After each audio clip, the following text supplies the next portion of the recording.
ஸ்ரீ குருப்பியோ நம. நன்றாக குருவாழ்க, குருவே துணை.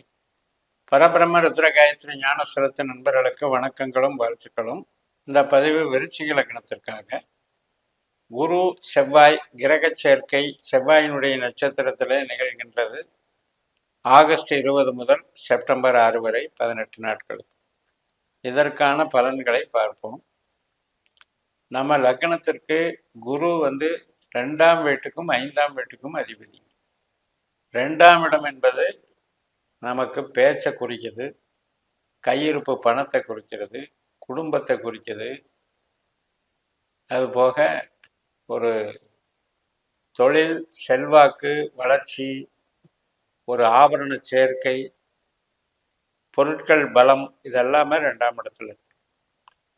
5ஆம் இடம் அப்படிங்கிறது கலைகளை குறிக்குது, நம்மளுடைய சந்தோஷத்தை குறிக்குது, இஷ்ட தெய்வத்தினுடைய பரிபூர்ண ஆசையை குறிக்குது, நம்முடைய பாரம்பரியத்தையும் குழந்தையையும் குறிக்கிறது. நமக்கு எந்த விதத்திலும் புதிய விதமான ஒரு அணுகுமுறை, ஆழ்ந்த அறிவை கொடுக்குது. இதெல்லாம் 5ஆம் இடம்.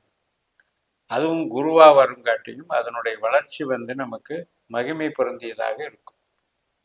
அப்பேற்பட்டவர் இப்ப 7ஆம் இடத்துல இருக்கார். பட் 7ஆம் இடத்துல நட்சத்திர ரீதியாக பார்த்தீங்கன்னா செவ்வாயினுடைய நட்சத்திரத்துல வந்துட்டாரு. சந்திரன் மாதிரி வேலை பார்த்துட்டு இருந்தவர், ரோகிணியில் இருந்தவர், இப்ப மிருகசீரிஷத்துல இருக்கிறதுனால அந்த செவ்வாயினுடைய பலன்களை தான் அவர் தர்றதுக்கு இருக்கார். செவ்வாய் நமக்கு யாருன்னா லக்னத்துக்கு அதிபதி, 6ஆம் வீடான மேஷராசிக்கு அதிபதி. லக்னம் என்பது நம்ம சிந்தனை, செயல்திறன், நம்முடைய ஈடுபாடு, சுய வலிமை. 6ஆம் இடம் என்பது நமக்கு கிடைக்கக்கூடிய, நம்ம செய்யக்கூடிய சர்வீஸ். அதில் எதிர்ப்புத்தன்மை, எதிரிகள், நோய் இருக்கு, கடன் இருக்கு, இதெல்லாமே 6ஆம் இடத்துல இருக்கு. அப்போ இந்த விதத்தில் நமக்கு இந்த குருவும் செவ்வாயும், அதுவும் செவ்வாய் செவ்வாயினுடைய நட்சத்திரமான மிருகசீரிஷத்தில் அமர்ந்து குருவும் அந்த நட்சத்திரத்தில் அமர்றதுனால இது சேர்க்கை பலனை தருகிறது. அது குருமங்கள யோகமாக தருகிறது. ஆனால் இயற்கையிலேயே இந்த குருவும் செவ்வாயும் அந்த இயல்பை பெற்றிருக்கிறாங்க. அந்த சேர்க்கை மூலம் சில நன்மைகளை தரக்கூடிய இயல்பு அவர்களுக்கு உண்டு. ஆனால் இப்ப 7ஆம் வீட்டில் குரு இருந்தாலும் அது செவ்வாய் நட்சத்திரத்தில் இருக்கிறதுனால அந்த செவ்வாய் நமக்கு 6ஆம் அதிபதி அப்படின்றதுனால 6ஆம் வீடு இங்க பலம் பெறுகிறது. அப்ப வேலை வாய்ப்பு, வேலை இல்லாதவர்களுக்கு வேலை வாய்ப்பு அமைப்பு கிடைக்கும். அதே நேரத்தில் 6ஆம் இடம் என்பது நமக்கு கிடைக்கக்கூடிய பண வரவு நன்றாக இருக்கும். சில பேருக்கு லோன் அப்ளை பண்ணியிருக்கவங்களுக்கு அந்த கடன் தொகையும் கிடைக்கும். பேங்க் லோனு, இதுக்கெல்லாம் ஒரு சப்போர்ட்டிவாக இது வேலை செய்யும். ஆனால் அதே நேரத்தில் 6ஆம் இடத்துல நோயும் இருக்கு, உறவுகள் சார்ந்த விஷயங்களுக்கு அது தடையாகவும் இருக்குங்கிறத புரிஞ்சுக்கணும். அதனால் பொருளாதார சார்ந்த விஷயங்களுக்கு சப்போர்ட்டிவாக ஆதாயமாக இருக்கு, பாசிட்டிவாக இருக்கு. அதே நேரத்தில் உறவுகள் சார்ந்த விஷயம், முக்கியமாக கணவன் மனைவி சார்ந்த உறவுக்கு இது கொஞ்சம் ஆதாயம் இல்லாமல் இருக்கு. அதாவது என்ன அப்படின்னா, ஒரு அபிப்பிராய பேதங்கள் ஏற்படும், ஒருவருக்கொருவர் அண்டர்ஸ்டாண்டிங் இருக்காது, வீணாக பகைமை பாராட்டக்கூடிய ஒரு நிலைமைகள் ஏற்படும். ஏன்னா லக்னாதிபதியும் செவ்வாய் தான், 6ஆம் அதிபதியும் செவ்வாய் தான். அப்போ கணவன் மனைவி செயல்பாடுகளில் நமக்கு அந்த ரசிப்புத்தன்மை குறைந்துவிடும். அந்த அண்டர்ஸ்டாண்டிங் பவர் கம்மியாகும் போது அது பகையாக ஒரு ஈகோ சிஸ்டமாக அது உருவெடுக்கும். அப்போ இந்த 18 நாட்களில் இந்த விஷயத்தில் நாம் கவனம் செலுத்தணும். அப்போ செவ்வாய் அந்த செப்டம்பர் 6ஆம் தேதிக்கு மேலே மாறும்போது இதனுடைய தாக்கம் இருக்காது, பெருசாக இருக்காது. நம்மளுடைய ஜனன ஜாதகத்தில் குரு திசை, குரு புத்தி, குரு அந்தரம் நடக்கிறவங்களுக்கு மற்றும் திருமண ஸ்தானம் திசாபுத்தி ரீதியாக வீக்காக இருக்கவங்களுக்கு இது அப்படியே இந்த செவ்வாயினுடைய நட்சத்திரத்தில் குரு போகிறது வந்து கொஞ்சம் நெகட்டிவாக வேலை செய்யும். அது குரு வக்கரத்துக்கான பதிவுகள் நிறைய போட்டிருக்கேன், அதில் நீங்கள் அதை ரெஃபர் பண்ணிக்கலாம்.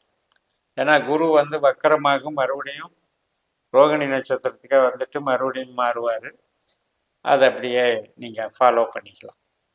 இதை விட நம்ம இன்னும் டீப்பாக போனோம்னா உபநட்சத்திரங்கள் தான் நமக்கு நன்மை செய்யும்னு தெரியும்.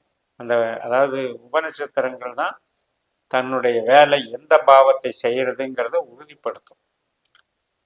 இப்போ நமக்கு லக்னத்திலிருந்து 12 கட்டம் இருக்கு இல்லையா? இந்த 12 கட்டத்துக்கும் இருக்கிற 9 கிரகங்கள்ல அந்த உபநட்சத்திர ரீதியாக எந்தெந்த பாவங்களுக்கு வேணுனாலும் அது வரலாம். நம்ம பிறந்த நேரத்தை பொறுத்த வரைக்கும் கணிக்கும் போது நட்சத்திர சூத்திர முறைப்படி அது தெரிய வரும். அப்படி வரக்கூடிய அமைப்பில் செவ்வாயோ குருவோ 8ஆம் பாவ உபநட்சத்திரமாகவோ 12ஆம் பாவ உபநட்சத்திரமாகவோ வராமல் இருக்கணும். அல்லது நமக்கு நடக்கக்கூடிய திசாபுத்தி அந்தரங்களில் 8ஆம் பாவம் 12ஆம் பாவம் தொடர்பு இருக்கக்கூடாது. அப்படி இருந்தால் அங்கே கஷ்ட நஷ்டங்கள் அது நடத்தி கொடுத்துக்கிட்டு இருக்கும். அதில் இதுவும் சேர்ந்துக்குது போது எந்த ரீதியாக நமக்கு அந்த பாதிப்புகள் வருதுங்கிறத அதில் ஆராய்ச்சி பண்ணிக்கலாம்.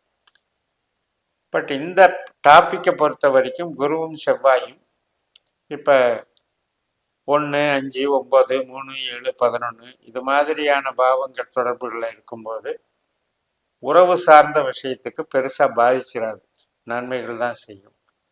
அதே 2, 6, 10 சம்மந்தில் இருக்கும்போது இன்னும் கொஞ்சம் பண பலத்துக்கு இன்க்ரீஸ் பண்ணி கொடுக்கும், தொழில் பலத்தை டெவலப் பண்ணி கொடுக்கும். அதெல்லாம் நம்ம ஜனன ஜாதகத்தில் கணிச்சு நீங்கள் பார்த்துக்கிறது நல்லது. ஒன்ஸ் ஒரு தடவை அதையெல்லாம் நம்ம ரெடி பண்ணி வச்சுக்கிட்டோம்னா கோச்சார பலன்கள் கேட்கும் போதும் அன்றாடம் ஒவ்வொரு கிரகமும் நமக்கு நட்சத்திர ரீதியாக எந்த பாவத்தை இயக்கி கொண்டு இருக்கிறதுங்கிறதெல்லாம் நமக்கு செக் பண்ணிக்கலாம். செக் பண்ணிட்டு அதுக்கு தகுந்த முயற்சிகளில் நம்ம ஈடுபடலாம். அதுக்கு தகுந்த ப்ரிகாஷனரியாக நம்ம இருந்துக்கலாம். இப்போ செவ்வாய் அப்படின்றது 8ஆம் இடத்துக்கு போனால், மிதுன ராசிக்கு போனால் அங்கே செவ்வாயினுடைய நட்சத்திரத்திலேயே இருக்கிறதுனால அது 8ஆம் இடத்தின் மூலமாக பெருசாக அது 6ஆம் இடத்தை பலப்படுத்துறதுனால கடன் சார்ந்த விஷயங்கள்ல எதிர்பாராத கடன் வரவுங்கிற வேலையும் செய்யும். அதே நேரத்தில் எதிர்பாராத ஒரு வேலை வாய்ப்பு கிடைக்கிறதையும் அது செய்யும். ஆனால் அகம் சார்ந்த விஷயத்துல, உறவுகள் சார்ந்த விஷயத்துல இந்த 6ஆம் இடம் 8ஆம் இடம் என்பது அவ்வளவு பாசிட்டிவ் அல்ல. அப்ப நம்ம அது விஷயத்துல வந்து கொஞ்சம் கேர் எடுத்துக்கணும். இந்த 18 நாட்கள்ல திசாபுத்தி அந்தரத்துல குருவும் செவ்வாயும் நமக்கு நெகட்டிவான பாவங்கள் 8, 12 தொடர்பு இருந்து இதுவும் இந்த நாட்கள்ல நமக்கு அந்த திசாபுத்தி அந்தரம் நடக்கும்போது தான் நமக்கு அந்த நெகட்டிவ்னஸ் வெளியே வரும். அது எல்லா பட்சத்தில் காமனாக நமக்கு சர்வீஸுக்கு நல்லா இருக்கும், பணவரவுக்கு நல்லா இருக்கும், சொந்த தொழில் உற்பத்தி சார்ந்த தொழில் செஞ்சாலும் எந்த விதமான ட்ரேடிங் செஞ்சாலும் அது வந்து நன்மையை தரும். இப்போ ஒரு விவசாயமே செஞ்சாலும் சரி, கன்ஸ்ட்ரக்ஷன் தொழில் எல்லாமே, ஒரு ஃபைனான்ஸ் ரீதியான தொழில், ஸ்பேர் பார்ட்ஸு, எல்லா விதமான அமைப்புகள் தொழில் சார்ந்த நன்மைகளை இது தரும் என்று கூறி நிறைவு செய்கிறேன். இந்த சேனலை சப்ஸ்கிரைப் பண்ணுங்கள், ஷேர் பண்ணுங்கள். உங்கள் தனிப்பட்ட ஜாதக பலாபலன்களை என்னுடைய வாட்ஸ்அப் நம்பரில் தொடர்பு கொண்டு இந்த 12 பாவ உபநட்சத்திரங்களை கண்டுபிடிச்சி நம்மளுடைய திசாபுத்தி ரீதியாகவும் கோச்சார ரீதியாகவும் எந்த பாவங்கள் நமக்கு நன்மை அளிக்கும், எந்த பாவங்களில் இப்போ நாம் செஞ்சிட்ருக்கிற தொழில் வந்து அது சாதகமாக இல்லை அப்படின்னா மாற்றி அமைக்கக்கூடிய எந்த தொழில் பாவங்களுக்கு நன்மை தரும் என்பதையெல்லாம் தெரிந்து பலன் பெறுங்கள் என்று கூறி உங்களிடமிருந்து விடைபெறுகிறேன். உங்கள் ஜெயம்எஸ். நன்றி, வணக்கம்.